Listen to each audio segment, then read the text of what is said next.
Ibu Bayangkari berduaan dengan oknum TNI di kamar kos, digerebek suami sah.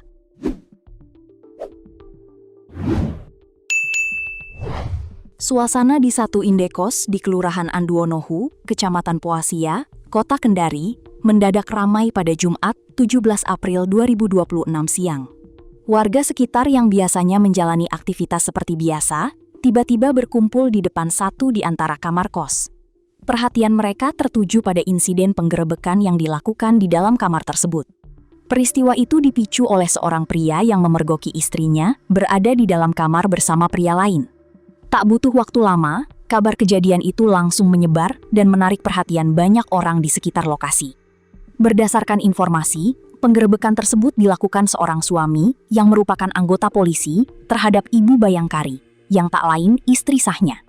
Sang Ibu Bayangkari itu terciduk asik berduaan dengan oknum TNI dalam kamar kos di Kota Kendari, Provinsi Sulawesi Tenggara, Sultra. Sosok wanita inisial TR diciduk suami sahnya di indekos Kelurahan Anduonohu, Kecamatan Poasia, Jumat 17 April 2026 siang.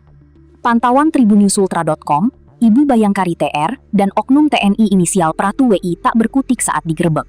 Sosok pria berkaus hitam bertuliskan "Halo Dek" bersembunyi di balik lemari pakaian, sementara TR tengah duduk di atas ranjang. Di tempat kejadian perkara, tampak dipadati warga yang menyaksikan penggerebekan tersebut.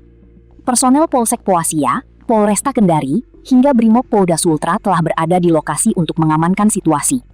Sementara oknum TNI Pratu WI diamankan 2 petugas detasemen polisi militer, Denpom 14-3 Kendari untuk diperiksa. Komandan Denpom 14-3 Kendari, Mayor CPM Haryadi Budaya Pela, saat dikonfirmasi terkait hal ini, belum memberi tanggapan. Jarak Kelurahan Anduonohu dengan markas Denpom 14-3 Kendari sekira 10,5 km. Waktu tempuh 21 menit berkendara motor atau mobil. Markas Denpom berada di Kelurahan Bende, Kecamatan Kadia, Kota Kendari, Sulawesi Tenggara.